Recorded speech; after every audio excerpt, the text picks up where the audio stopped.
Seja bem-vindo, seja bem-vinda. O podcast A Caça Talentos está no ar. Eu sou a Thaís Targa e eu ajudo você a encontrar o seu novo trabalho. E hoje a gente vai falar sobre transição de carreira, processos seletivos e licença parental. Sim, o homem também tem esse direito em algumas empresas e você vai saber tudo como funcionou nesse caso desse profissional incrível que é uma pessoa proeminente na área de recursos humanos, trabalha no Grupo Boticário, o Alexandre Sgaraboto. Seja bem-vindo, Alexandre, que bom que a gente conseguiu. Desde o ano passado, né? Tô tentando marcar com você, o homem tá aí na pressa e na pressão, atendendo todo mundo, voltou de licença agora, né? Isso mesmo, Thaís. Muito obrigado. Desde o ano passado que a gente está namorando esse momento. Super honrado de estar aqui, um privilegiado também de estar aqui contigo. Vai ser super gostoso de estar aqui batendo um papo contigo, trazendo algumas experiências novas, né, como a licença parental, mas outras tantas aí para tentar ajudar os teus ouvintes aí que estão procurando recolocação ou mesmo uma nova experiência aí de trabalho, experiências vividas tanto pessoalmente como profissionalmente. Então, super obrigado pelo convite. Gratidão. E já me fala dessa licença parental. Você tá voltando de licença? Você ficou quantos meses em licença? Eu fiquei 4 meses de licença, 120 dias. O meu pequenininho já está com 8 meses agora, Sim. Então eu já estou no trabalho há 4 meses. Eu voltei no finalzinho do ano passado. E agora o primeiro trimestre praticamente inteiro no trabalho. Então tem sido bem desafiador, especialmente esse retorno, né? Eu nunca tinha ficado tanto tempo ausente do trabalho, né? Ausente do trabalho profissional, mas com muito trabalho dentro de casa, né? Uhum. Junto ali com a minha esposa, com o meu outro filho também de 5 anos que eu tenho. Então tem sido bem interessante essa jornada da licença, especialmente no retorno. E como que funciona? No Boticário, todo mundo tem esse direito? Assim, como que é? Isso, a licença parental ela tem para todos os homens, né? Para todas as famílias, na real, a licença parental existe. Então, as mulheres, via legislação já previsto, né? Tem os 6 meses que a gente realiza. Normalmente 7 meses que acaba juntando com 1 mês de férias, e os homens a partir do ano passado, 2021, já no finalzinho de 21, a gente começou com a licença parental e os homens têm direito a 4 meses, 120 dias de licença parental desde o primeiro dia de nascimento do bebê. E todos os homens tiram essa licença? Todos os homens tiram essa licença. E qual que é a sensação de você, de repente... Como que funciona? Eu quero saber o que você refletiu sobre isso. Porque a mulher sofre também. Às vezes sofre para sair, sofre muito para voltar, né? Como que é no psicológico de um homem, né? O que você sentiu com tudo isso? Dá para dividir em vários sentimentos, assim. Um primeiro sentimento é a expectativa de uma licença de 4 meses, né? Ela não é uma expectativa tão fácil de entender. Então, assim, para o homem nunca foi uma realidade ficar tanto tempo em casa, né? Ele sempre foi a leitura do provedor, né? De ter que ir para o trabalho, enquanto a mulher tinha esse papel, né? De ficar em casa. Então, existe uma expectativa, até um paradigma mental, né? Dos homens de entender e adaptar ao movimento, né? Da licença parental. Então, esse é um primeiro sentimento da expectativa inicial. O segundo sentimento é o movimento de saída, né? De nasceu. Bom, agora vou estar aqui presente integralmente com a minha família dentro de casa. Esse é um sentimento também diferente porque você sai com total ambição com a família, né? Então você foca todo o teu esforço, todo o seu, né, trabalho, vamos falar assim, com a família. Ao longo dos 4 meses... É uma enxurrada de novidades que eu acabei vivendo dentro de casa, dos pequenos detalhes que às vezes no dia a dia eu não percebia, passei a perceber. Eu até costumo falar com a minha esposa de que eu não ajudei ela, né? Eu fiz parte da jornada dentro de casa. Então, o fato de poder estar presente durante 4 meses dentro de casa é é algo bem diferenciado, assim. E presente, assim, sem se preocupar com nada fora a rotina familiar ali, sem esquecendo do trabalho, mundo lá fora. Sem acionamentos da empresa, sem acionamentos da liderança, dos colaboradores. Às vezes até eu sentia falta, né? Sabe, poxa, o que está acontecendo lá na empresa? Quais são os desafios, os projetos que estão acontecendo? Mas a empresa a empresa e os líderes em geral foram muito legais por respeitar, e tem sido assim as jornadas dos pais que estão saindo de licença. E o último sentimento é o sentimento do retorno, que ele é um pouco mais, para mim pelo menos, foi mais desafiador, né? Eu voltei no finalzinho do ano. Dentro do grupo Boticário, o finalzinho do ano é mais complexo, né? A gente está em véspera de uma data super especial para as nossas vendas, que é a época de Natal. Então, eu voltei num período de alta intensidade de trabalho, de demanda, de projeto, de aprovações. E aí eu fiquei bem perdido, assim. Eu entrei para o trabalho e falei assim, nossa, o que está acontecendo? Eu já não sabia mais a linguagem do que estava acontecendo. E pegar 4 meses que se passaram, ele não é tão fácil, né? E aí eu falei assim, nossa, tô perdido. Não faço mais parte desse grupo, né? Foi um primeiro sentimento assim. E aí logo veio o recesso de final do ano, que deu uma equilibrada, e o começo do ano eu comecei a voltar para a jornada de uma forma mais tranquila, vamos falar assim. Então, o retorno eu pude viver e sentir talvez muito próximo do que uma mãe, né, sente quando ela sai de licença maternidade, ainda um período um pouco maior, né, de 6 meses. E eu imagino, porque a mulher ainda tem a questão do físico, né? Então, chega ali antes de sair de licença maternidade, você já está ali cansada. A própria barriga é um aviso ali a todo minuto de que você vai sair. O homem já não tem isso, né? Porque você não tá com a criança dentro de você ali, você tá... E no retorno, a mãe ainda tem que amamentar, tem essa questão de transição, queira ou não. Ela também, às vezes, acaba ficando mais com a criança, né? E o que você refletiu sobre isso, se colocando no lugar das mulheres? Eu acho que tem uma série de reflexões que eu fiz ao longo dessa jornada. A primeira delas é que a sociedade, muitas vezes, ainda não está preparada para esse tema de equidade, né? Vou dar alguns exemplos práticos, assim. Ao longo dessa jornada, eu acabei ficando muito mais focado com o meu menino mais velho, né, de 5 anos. Então, levava na natação, em algum esporte, voltava para a escola, reunião de pais, médico, etc.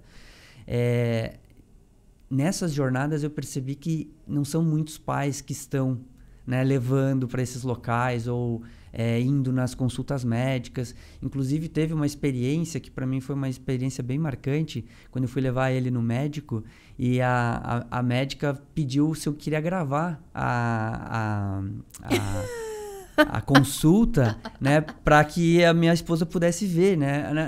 Naquele momento eu pensei assim, poxa, será que eu não sou capaz, né, de cuidar do meu próprio filho ou de ser responsável por, assim, nada naturalmente contra a médica, Sim, assim. Ela estava querendo ajudar. Ela estava querendo me ajudar, mas eu fiquei muito pensativo sobre isso, né? O quão a sociedade ainda também se limita, né, ao tema de equidade em pensar, né, ou em ter o processo estruturante, os paradigmas todos que a sociedade nos colocou. Então, esse é um primeiro elemento do aprendizado. Um segundo elemento é que o vínculo com o meu segundo filho, ele é muito mais fortalecido. E te dou um exemplo prático, por exemplo. Com o meu primeiro filho, eu sempre tive muita dificuldade de acalmá-lo. Então, para conseguir acalmar quando ele era pequeno, eu tinha que usar uma peça de roupa da minha esposa, colocar no colo, no ombro, para que o meu filho sentisse o cheiro da minha esposa, né? E com o segundo filho agora, eu consigo acalmar ele e eu acho que é muito em função de ele entender quem eu sou, né? Que eu sou o pai dele, ele sente o meu cheiro e eu acho que com isso eu consigo acalmar, porque ele me conhece, né? E o terceiro elemento, que foi uma conversa que eu tive com a minha esposa, de perguntar para ela o que significou para você ter eu aqui durante 4 meses. E ela me falou simples que foi segurança. Que ela se sentiu muito segura de poder amamentar, de poder cuidar das crianças, de poder dormir em alguns momentos que o sono, né? Ao longo desse processo todo a gente fica um pouco privado, né? Ou pelo menos a gente ficou um pouco privado. Então, o fato dela ter segurança de que tem alguém ali que ela confia, para mim são marcos assim super importantes da jornada que eu tive da licença parental. Nossa, que interessante, que brilhante e que profundas todas essas reflexões que você está trazendo. E você, como que se sentiu estando em casa, né? Qual que foi a sua sensação? Olha, fazendo paralelo com o mundo corporativo, foi um ambiente onde eu não tinha feedback, onde eu não tinha meritocracia e eu tinha que fazer um grande trabalho que era, né, estar ali presente com os meus filhos e com a minha esposa. Então, em alguns momentos eu me frustrei bastante nesse processo, porque a rotina corporativa me colocava, né, ou me coloca desafios todos os dias e diferentes. Um projeto diferente, uma dinâmica diferente, um problema diferente. E em casa a rotina ela é muito dura.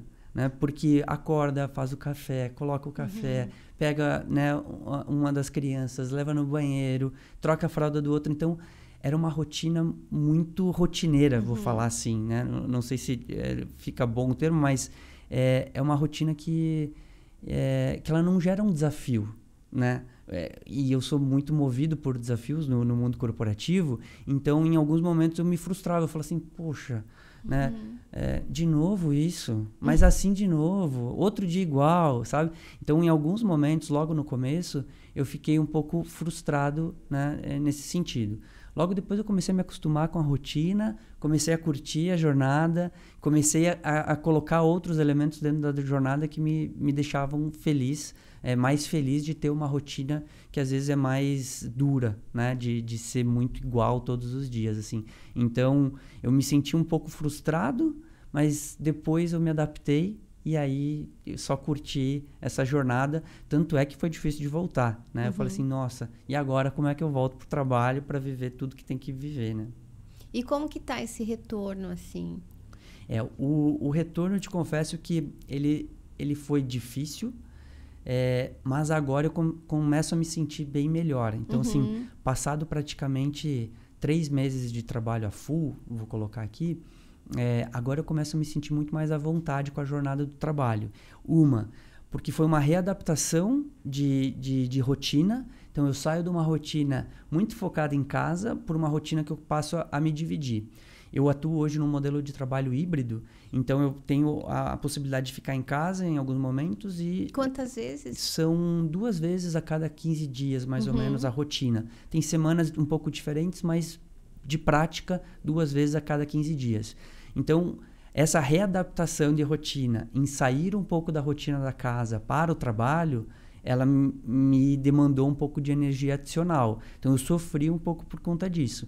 Agora que as rotinas se adaptaram e até junto com a minha esposa a gente conseguiu coordenar melhor, as coisas estão mais fluídas, assim. Então, eu sei o momento de estar mais presente em casa, eu percebo o momento de estar mais presente no trabalho. Então, agora eu me sinto mais à vontade de estar no trabalho.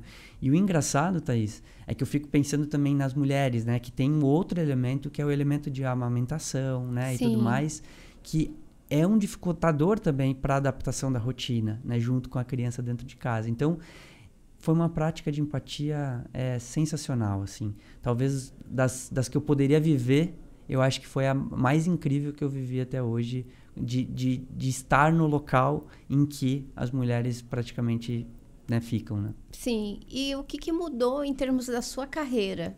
O que você sente que mudou, essa experiência trouxe de ganho mesmo para a sua carreira, para a sua vida profissional? Acho que tem 2 elementos assim para a vida profissional. O primeiro deles é que eu passei a olhar o tema de diversidade com outros olhos, né? Ou, nesse caso específico, o tema de equidade. Eu passei a olhar ele com um olhar muito mais profundo e muito mais sensível. Né? Então, eu acho que eu acabei ganhando bastante sensibilidade nesse processo de estar no local de mães, de mulheres, né, que passam pela gestação. Isso me ajuda muito a criar conexões mais profundas no meu trabalho. Quando eu percebo, né, alguma pessoa, ou uma mulher, ou um homem, enfim, que esteja com esse tipo de situação, eu consigo me colocar no lugar e aí eu consigo ser muito mais empático. Então, acho que sensibilidade e profundidade nas relações, especificamente falando de equidade, foi um dos elementos que eu aprendi e evoluí. E o outro elemento para a carreira, que aí pode ser até um paradigma meu, mas eu voltei para o trabalho muito mais focado e muito mais orientado para aquilo que eu preciso entregar, sabendo fazer mais escolhas. Porque hoje o meu tempo, eu tenho que dividir o meu tempo da melhor forma possível. Então eu acho que eu estou fazendo uma gestão melhor do meu tempo para conseguir equilibrar esse lado da rotina junto com a casa, que eu aprendi uma série de coisas, e com o trabalho. Então eu estou sabendo fazer talvez melhores escolhas no trabalho e até mesmo delegando de uma forma melhor.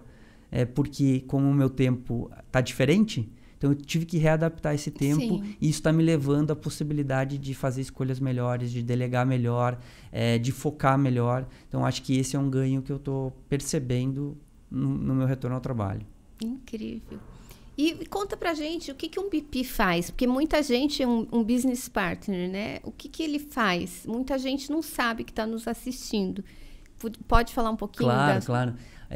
Eu costumo brincar, às vezes, que vai de alfinete a foguete, né? Sim. O BP, né? O business partner, ele tem um pouco de olhar para um espectro muito grande, né? Porque conectar o tema de business com pessoas, ele parece trivial, mas na prática ele não é tão trivial assim. Então o business partner, ele é o elo, né, de ligação entre a estratégia de gente da companhia, da estrutura ou do projeto, enfim, com o business, né? Então hoje, dentro da estrutura que eu lidero o business partner, que é na vice-presidência de operações do Grupo Boticário, a gente atua com pesquisa e desenvolvimento, a gente atua com indústria, com logística, com áreas de supply chain.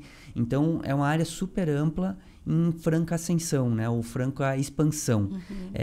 Nesse sentido, a gente vai de estruturação de times até desenhos de novas estruturas, olhar para o mercado, para entender o que o mercado está fazendo do ponto de vista, sei lá, de tecnologia, por exemplo, ou mesmo do âmbito de logística, né, que a gente tem vivido um super boom aí nos últimos anos. Então, o business partner, ele tem essa capacidade ou amplitude de olhar para o mercado e tentar traduzir para aquela realidade ou para aquele contexto o que faz mais sentido, para você trazer para a mesa junto com a liderança e discutir com a liderança para onde a gente vai, como que a gente coordena, e aí respeitando naturalmente toda a estratégia que a gente desenha de pessoas, né? Cultura, engajamento, performance e tantos outros programas que a gente tem de desenvolvimento, de letramento de diversidade. Então o Business Partner, ele tem uma amplitude muito grande de trabalho, mas para mim ele é o principal elo de ligação entre gente e business. E nesse universo, o que foi mais desafiante para você, em termos de projeto, em termos de atuação mesmo? Acho que o mais desafiante, Thaís, foi a minha transição de carreira, de sair de estruturas de engenharia e manutenção, que é o meu background. Eu sou engenheiro eletricista de formação, para fazer uma transição para business partner, né? Eu vim de uma área naturalmente técnica, majoritariamente masculina, onde o racional é super importante. Então, tu faz, né, toda a estratégia, toda a orientação de forma super racionalizada, super objetiva, né? Máquinas, né? Trabalhar com máquinas é muito mais simples do que trabalhar com pessoas. Então, eu vim de uma realidade em que era muito mais racional, para uma realidade às vezes mais subjetiva, às vezes mais sensível, às vezes menos racional, e essa transição para mim, por hora, tem sido ou foi o maior desafio como business partner, né? Porque sair de um ambiente super racional para um ambiente menos racional, para um engenheiro de formação que construiu a carreira em áreas técnicas, não foi tão simples assim. O bom é que eu estou numa estrutura com um business partner que tem um background de RH muito bom. Então, a gente se complementa. Então, eu tenho uma visão mais racionalizada, mais objetiva, enquanto meu time tem uma visão mais estrutural do RH. Então, a gente se complementa na discussão. Eu venho com os elementos mais business e o time vem com os elementos mais gente e a gente complementa, né, o elo de ligação business partner aí. E essa transição foi planejada? Você que queria? Como que aconteceu? Ela não foi planejada. Ela aconteceu com um convite de uma business partner que chegou e conversou assim: Sgaraboto, você tem um perfil super legal, talvez possa se conectar com estrutura de RH. Eu falei, nossa, nunca tinha parado para pensar, né? Que RH poderia ser um caminho de transição de carreira. Desde essa conversa eu comecei a me aproximar das estruturas de RH, das disciplinas de RH, estudar também o que eram recursos humanos, como ele funcionava, e eu comecei a ver que o meu perfil, de fato, poderia ter alguma aderência. E aí, nesse sentido, apareceu uma oportunidade dentro do grupo, eu me inscrevi lá no processo seletivo interno para concorrer à posição, e naturalmente o processo foi acontecendo, eu fui avançando e fui escolhido na época. Então, assim, ela não foi planejada, mas a partir do momento que eu tive, né, um contato, gerou um insight, e aí eu fui buscar, né, informação, buscar me atualizar para entender, será que meu perfil é adequado? Porque quando eu penso em carreira, Thaís, eu gosto muito de pensar que não é mais sobre tu verticalizar a carreira ou serei um engenheiro ad eterno. A menos que talvez o meu desenho seja uma carreira em Y, uma carreira mais especialista. Mas fora isso, se eu tenho um olhar mais generalista, eu gosto muito de pensar na possibilidade de aonde as minhas fortalezas, aonde o meu perfil pode agregar valor para o negócio. Né? E aí, nesse intuito, nessa possibilidade que eu tive, eu entendi que o meu perfil ele ia ajudar o negócio ou ia ajudar naquela proposta de evolução que tinha as leituras de business partner. Por isso eu topei. Porque se fosse pela leitura de background, na hora eu ia colocar uma barreira e ia falar assim, eu não tenho background de RH. Eu nunca estudei RH, eu nunca estive dentro de RH. Então, assim, não posso ir para o RH. Se eu tivesse colocado essa barreira, e até eu vi ontem um post seu falando de 3 palavrinhas, e uma delas é o não posso, né? Se eu tivesse feito isso, talvez eu não teria feito, né, uma transição que para mim tem sido super importante para desenvolvimento pessoal, profissional. Então, acho que o não planejado foi um pouco planejado a partir do momento que eu entendi que, de fato, eu podia ajudar o negócio e esse movimento seria importante para o meu desenvolvimento pessoal. E hoje você pensa em fazer uma nova transição? Como é que você está nesse sentido? Eu gosto de transições meio malucas, viu, Thaís? Eu penso, sim. Hoje eu tenho gostado muito de estar em RH. Naturalmente, me abriu uma possibilidade nova na carreira, então eu penso sim em me orientar dentro do RH para futuras posições, mas ao mesmo tempo eu tenho também a possibilidade de voltar para o negócio. Sim. Né? Então, o fato de eu ter feito essa transição, talvez um pouco maluca, me abriu novas possibilidades de encarreiramento. Então, hoje eu tenho, dentro, né, do formato como eu organizo a minha carreira, 2 grandes possibilidades. Ou continuar dentro de estrutura de gente, né, trilhando como business partner, ou talvez até migrando para estruturas especialistas, né, cuidando de disciplinas, talvez, sei lá, de remuneração, arquitetura organizacional, alguma coisa nesse caminho. Ou voltar para o negócio, dentro de estruturas pelas quais eu sempre, né, atuei. Indústria, logística, planejamento. Então, o fato de fazer essa transição me abriu novas possibilidades. Então, hoje eu estou super aberto para novas leituras de desenvolvimento. E eu costumo brincar, Thaís, que ao longo da carreira, eu gosto de pensar minha carreira em 3D, que é desenvolvimento, diversão e dinheiro. São os 3 Ds. Poxa, que legal. Que me orientam um pouco nas minhas tomadas de decisão de carreira. Primeiro, eu curto pensar em posições ou movimentos que me gerem desenvolvimento. Ir para uma posição que talvez não vá me gerar desenvolvimento, eu paro para pensar um pouco. Diversão, eu preciso me sentir feliz no que eu estiver fazendo, né? Hoje eu estou muito feliz atuando dentro da estrutura de recursos humanos. E dinheiro, naturalmente, pensando, né, nas minhas ambições pessoais e tudo mais. Então, eu gosto de pensar e racionalizar as minhas tomadas de decisão em cima desses 3Ds. De me desenvolver, me divertir e que isso, de alguma forma, me gere novas possibilidades financeiras e de crescimento pessoal. Perfeito. Você que criou isso ou trouxe de alguma fonte? Eu acho que veio de uma ponte, foi de um mentoring que eu fiz há muito tempo atrás. E eu não era bem estruturado assim os 3Ds, mas nas conversas que eu fui tendo na época que eu fiz esse mentoring, o meu mentor me trouxe alguns elementos sobre desenvolvimento, sobre ser feliz. E aí meio que eu juntei isso e falei assim... Cara, tá aí uma boa metodologia, um bom mecanismo de traduzir aquilo que eu olho para minha carreira e conduzo no meu dia a dia. E aí ficou o 3D, desenvolvimento, diversão e dinheiro. Parabéns. E você, como que é o processo seletivo do Boticário? Você pode falar um pouquinho? Posso. A gente tem uma plataforma, né, onde a gente orienta todas as posições que abrem dentro do grupo. Via essa plataforma, as pessoas se inscrevem, né, naturalmente, colocam lá os seus currículos.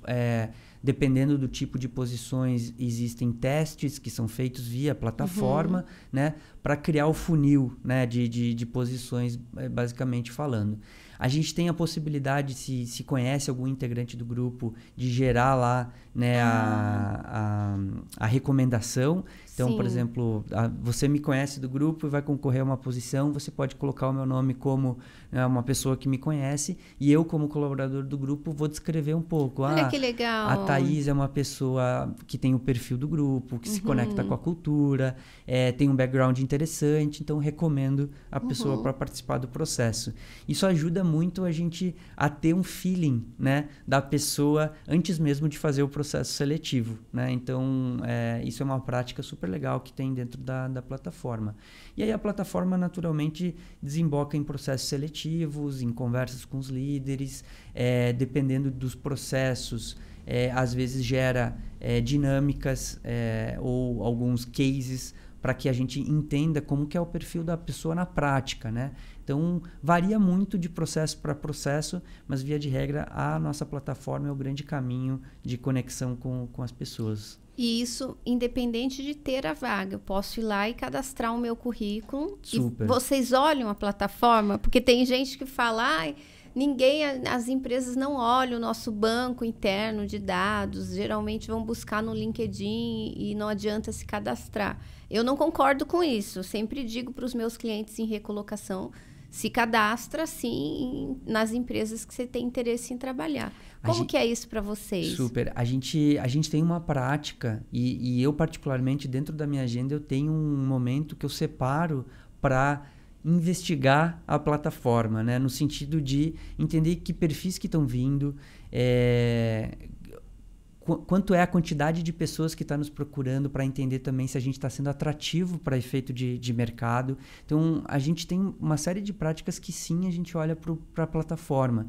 Inclusive, porque a gente tem objetivos super importantes do ponto de vista de diversidade. Então, a gente também olha para a plataforma e ela tem uma ferramenta de analytics que nos dá informações para determinada região, o nível de diversidade ou o nível de procura é X. Para outra região é Y. Então, a gente usa esses dados também para a gente entender como que é o nosso posicionamento para efeito de redes sociais, como que é o nosso posicionamento para efeito de mostrar o que é, no meu caso, operações para uma região X ou uma região Y que a gente está contratando pessoas. Então, a gente usa bastante a plataforma a favor nosso de RH, mas também de conseguir atender e ajudar a alcançar os resultados que a companhia tem do ponto de vista de diversidade, por exemplo. Então, para quem entende que a gente não observa a plataforma, a gente observa, a gente olha para a plataforma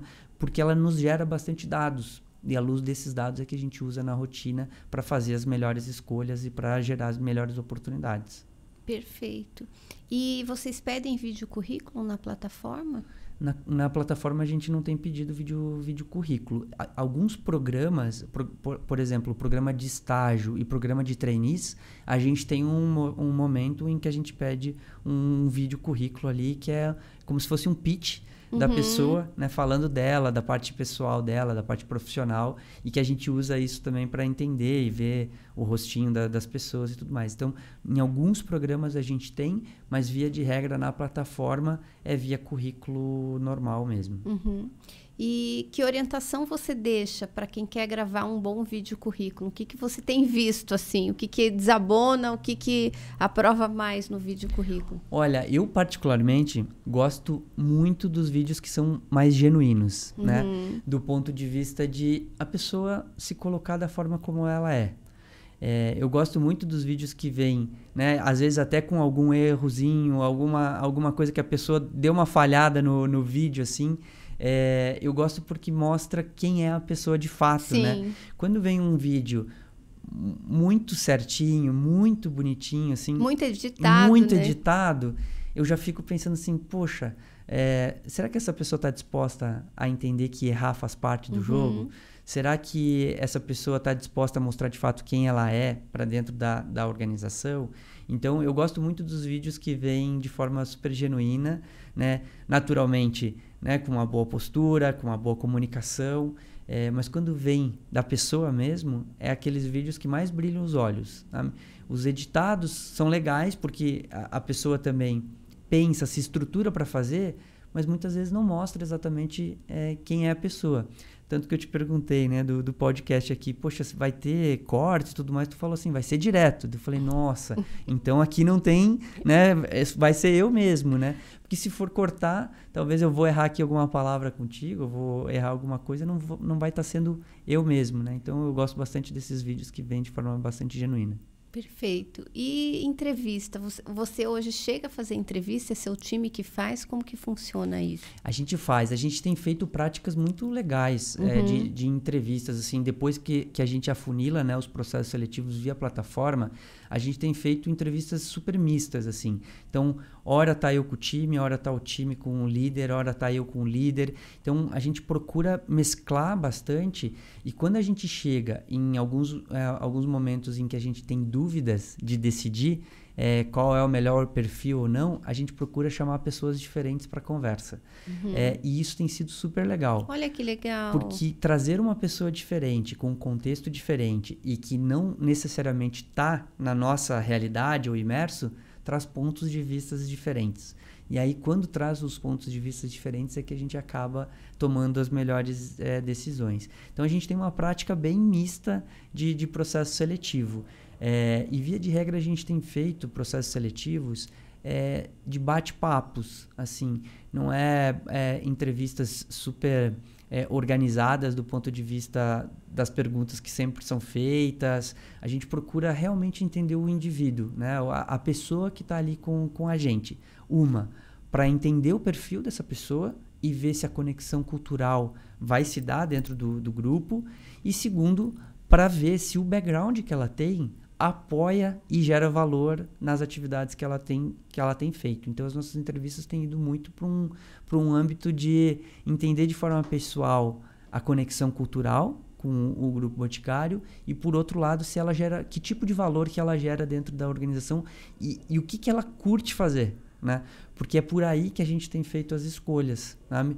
É menos até sobre o background específico ou todo o conhecimento que a pessoa tem, mas é como de fato ela aplica isso na rotina. Então a gente tem ido para um lado de tentar extrair das pessoas, tudo bem, você tem pós, você tem MBA, você é formado, você fez curso X, na prática, como que isso está gerando valor para o teu trabalho e para o teu desenvolvimento. Então, a gente Nossa, incrível. tenta ir para um lado desse, porque é da onde talvez a gente tire as maiores fortalezas das pessoas e aí a gente naturalmente faz as melhores conexões dentro. Olha, esse tipo de perfil, esse tipo de fortaleza agrega muito para a necessidade que a gente está tendo aqui como business. Perfeito. E o que as pessoas mais erram na entrevista, assim, na sua percepção? Essa é uma boa pergunta. O que as pessoas mais erram, primeiro que assim, horário é horário. Então, quando a gente formata uma agenda, a gente precisa se organizar né? Então, quando a pessoa chega muito atrasada numa agenda, isso já é um ponto de atenção do meu ponto de vista, né? Porque aquele momento é um momento importante, né? Tanto das pessoas que se organizaram para fazer a entrevista, como da pessoa que será entrevistada. Então, a organização do tempo, para mim, é uma coisa super importante, assim, que muitas pessoas erram. Ah, me atrasei, não me organizei para estar naquele horário, desculpa, mas o trânsito estava muito pesado. Então, eu acho que tem uma etapa de planejamento que as pessoas precisam se organizar para estar presente naquele momento. Porque muitas vezes é um momento de 1 hora e meia, às vezes uma entrevista, em que é o momento de você, né, se posicionar. Se você já chega atrasado, isso, né, para o indivíduo também que chega atrasado já começa errado. Então, o tempo, para mim, é um tema importante para as pessoas se ajustarem. Um outro elemento que eu acho que as pessoas erram é de vir no robozinho, sabe? Então, prepara, eu tenho que responder isso, tenho que falar isso, a minha parte pessoal, eu vou falar esse elemento, vou falar... Então, a pessoa vem, que eu acho que é bom se preparar, naturalmente que é bom, mas vem preparado para ter uma conversa fluida, vem preparado para estar presente ali na conversa, né? Então, esse eu acho que é um erro que, via de regra, eu percebo em alguns processos seletivos. E um outro é das pessoas não prestarem atenção na conversa. Então, se a gente está fazendo uma entrevista, presta atenção no que, né, o indivíduo da empresa está te passando ou no que você está passando para a empresa. Esteja presente naquele movimento, porque às vezes a pessoa está nervosa, e é natural, né, porque ela está num momento ali de fazer uma grande tentativa, e a pessoa fica pensando no que ela precisa falar, só que não está prestando atenção na conversa. E desconecta. E a comunicação, o ouvir faz muito parte da comunicação. Exatamente. Não é? E eu percebo muito que as pessoas ficam, né, super nervosas e acabam não se conectando na conversa, pensando no que ela precisa falar. E aí, às vezes, vem uma resposta que não está muito conectada, ou um exemplo que não necessariamente foi o que o entrevistador perguntou.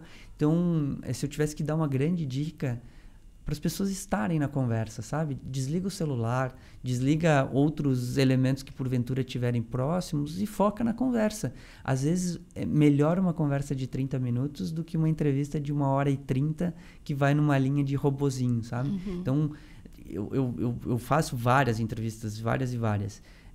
E tem muitas de 30 minutos que é muito mais especial do que uma grande conversa de 1 hora e meia, em que a pessoa não está muito focada, né? Às vezes o próprio entrevistador também desfoca porque não consegue conectar com a pessoa.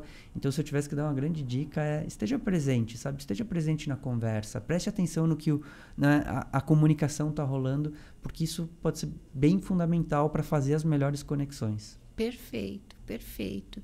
E o que você acha que faz brilhar o olho do recrutador na entrevista? Que quando você vê, você fala, nossa, é isso que eu precisava, é isso que eu queria ouvir, é essa postura que eu quero. Eu gosto muito de pensar nas tangibilizações do que o indivíduo tem ao longo da jornada dele.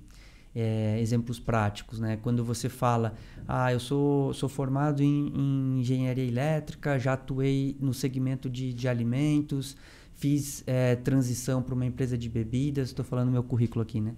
Depois vim para a empresa de cosméticos, passei por posição XYZ.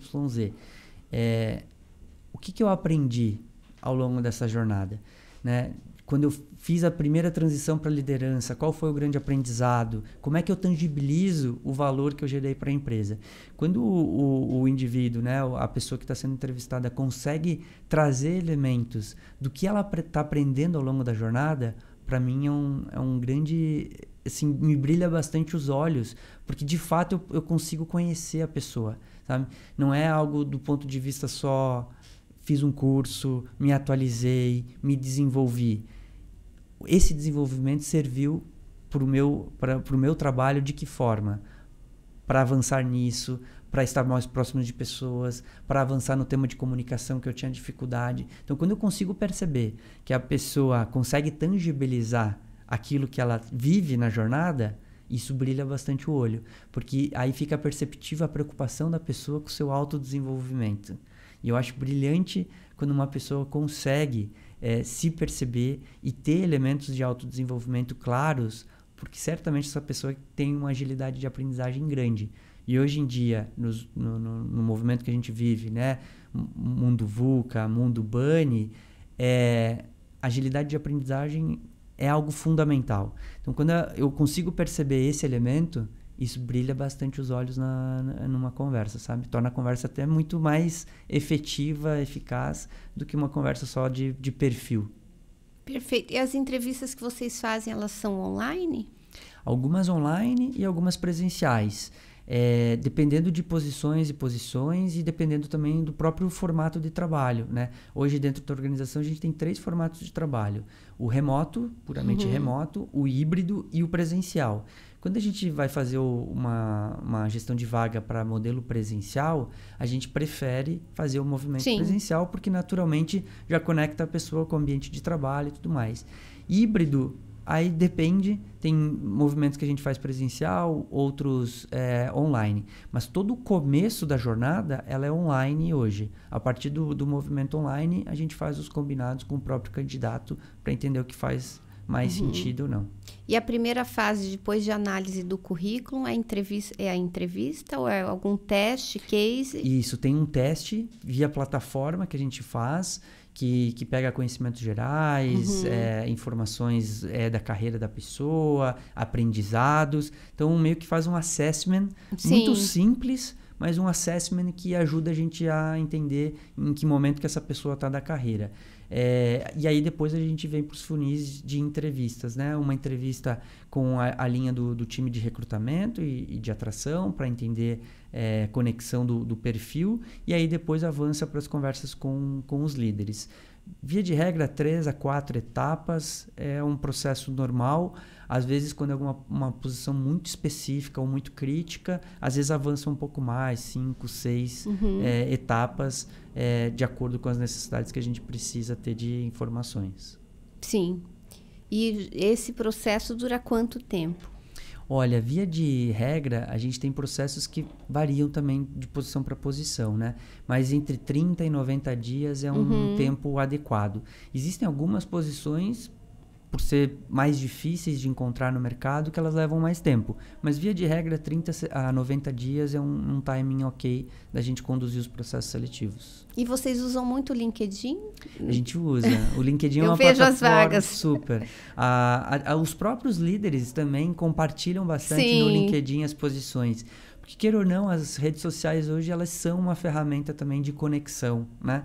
Então, quando a gente tem os processos seletivos que são externos, né, para a gente capitanear talentos de fora, o LinkedIn acaba sendo uma grande ferramenta. Sim. Então, o líder divulga a posição, a recrutadora divulga a posição, aí às vezes o líder do líder recompartilha a posição e isso vai ganhando espaço e vai trazendo pessoas para dentro do nosso processo seletivo. Algumas pessoas procuram, né, de forma direta via LinkedIn. Nossa grande orientação sempre procura pela plataforma, faz o processo pela plataforma. Às vezes alguns líderes, né, entendem já o currículo de alguma pessoa do LinkedIn, já fala com a pessoa, olha, procura pela plataforma lá se inscrever e tudo mais. Então o LinkedIn acaba sendo uma mega ferramenta para a gente no dia a dia aí de fazer os processos seletivos. Tem que estar com o LinkedIn em dia, então, né? Com palavra-chave, de uma maneira que atraia também, porque provavelmente os VPs, os recrutadores, os líderes fazem pesquisa avançada dentro do LinkedIn para achar aí as pessoas no perfil. Sem dúvida. E quem está com o LinkedIn em dia, quem está com o LinkedIn bem trabalhado, aparece nos primeiros resultados. E um grande ponto positivo do LinkedIn é que o sistema de busca do LinkedIn ele é super bom.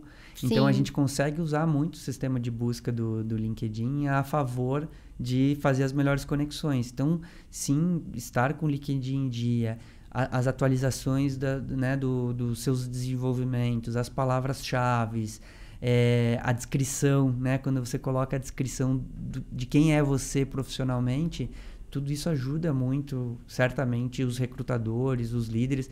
E às vezes até, Thaís, de uma posição que talvez eu, como líder, tenha visibilidade que vai acontecer por algum processo, eu mesmo, às vezes, faço pesquisa no LinkedIn já para entender que tipo de perfil, onde que estão essas pessoas, que parte do mercado essas pessoas estão, para ser ativo, né, numa pesquisa do LinkedIn. Então, as pessoas que não cuidam muito da plataforma, às vezes, perdem oportunidades de fazer boas conexões aí com empresas.